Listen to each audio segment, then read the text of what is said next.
Such communication skills. Amazing. Thank you. You helped me.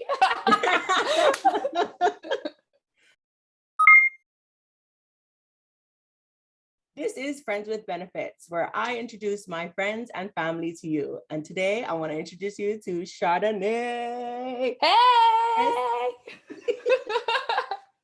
I'm so happy you could be here, sis. Thank you so much. I know you're a busy woman, so. I make time for you, Chastity, right? I make time for you. Yes. So good, so good. Char and I have been friends since high school. I was class president and so was she, and we just like ran St. Francis. Not just kidding.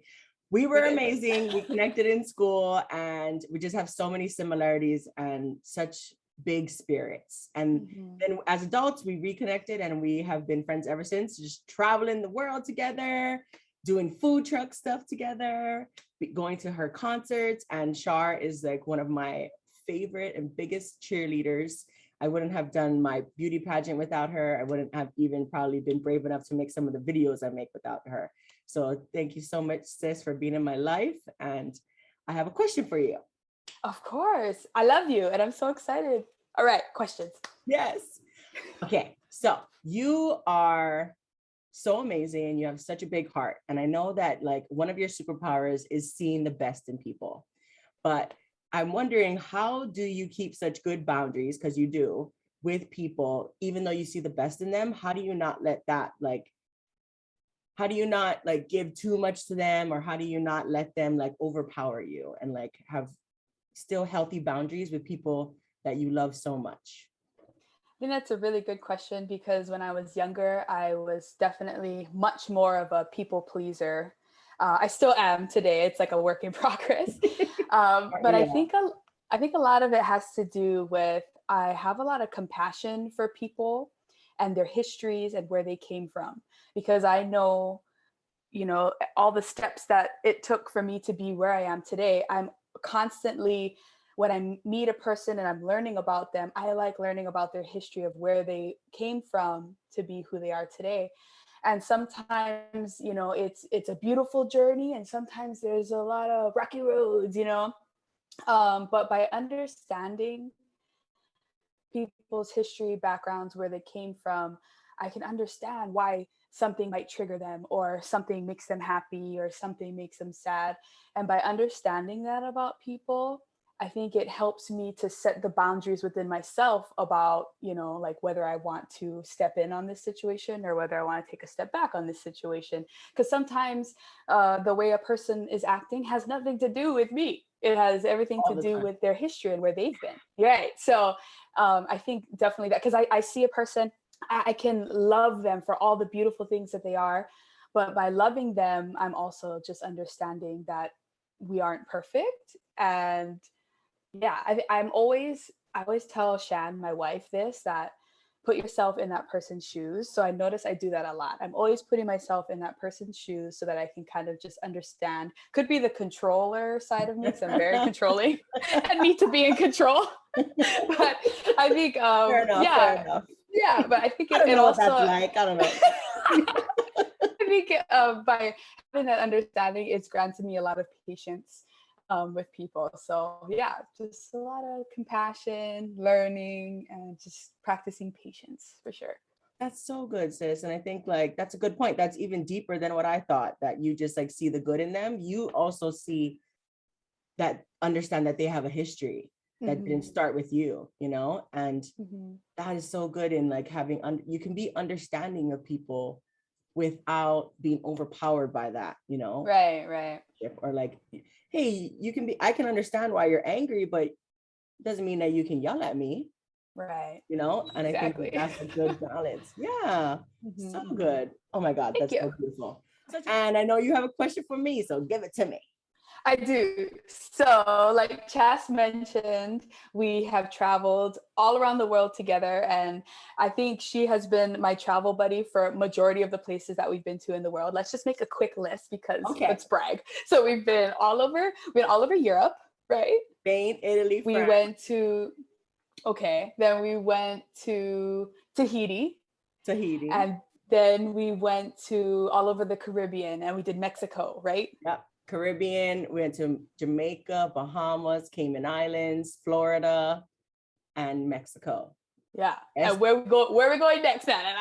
Going to Australia. Let's go. And New Zealand. I want to go to New Zealand. Oh my gosh. Yes. So knowing that, here we come. I know. So you and I, we travel a lot together, and those have been some of like my favorite life moments ever. I noticed that whenever I went through like a really bad breakup or just an extreme change in my life, I always needed like a fat trip to just like, reset everything. So yeah, some people get a haircut. Char goes on a trip. I go on a trip. I go to another country.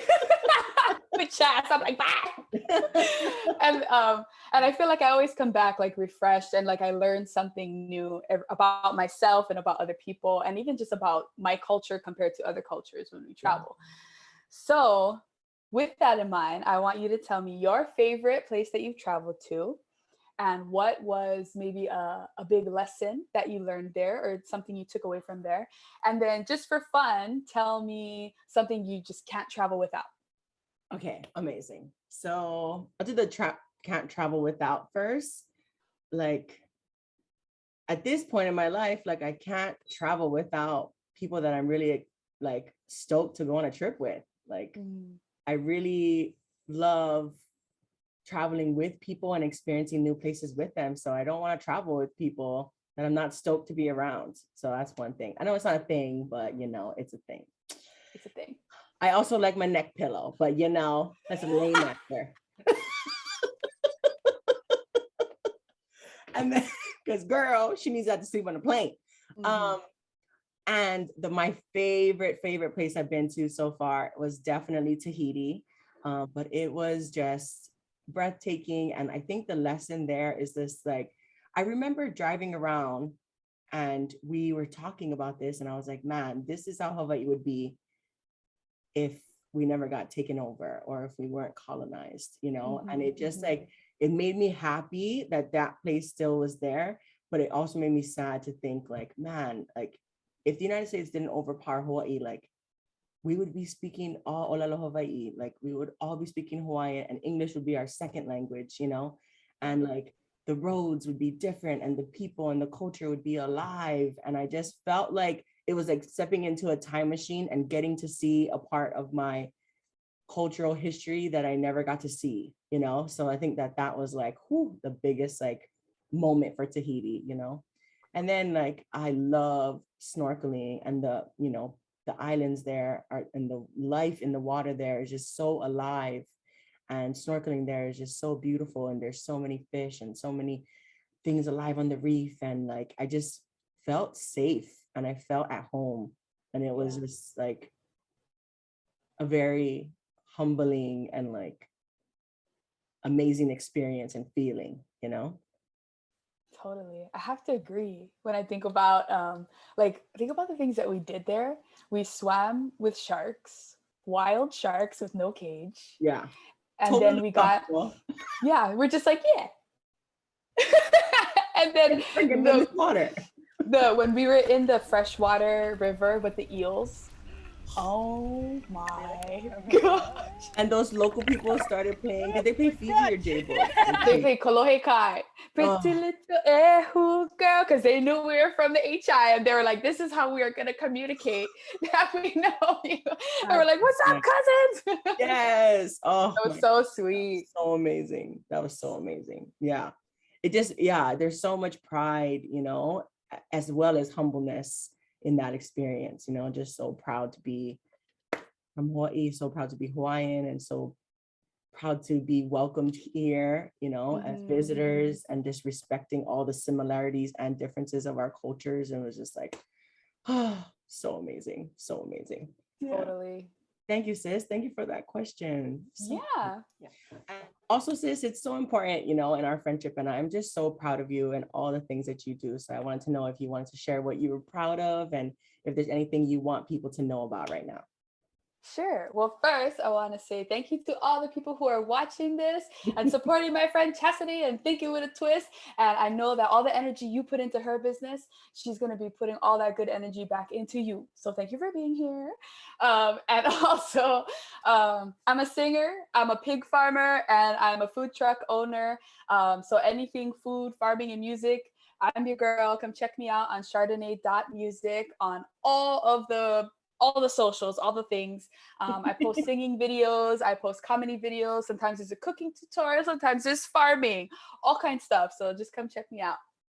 Yes. Mahalo, everybody. Mahalo, sis, for coming and being on Friends with Benefits. We taking over. One city at a time.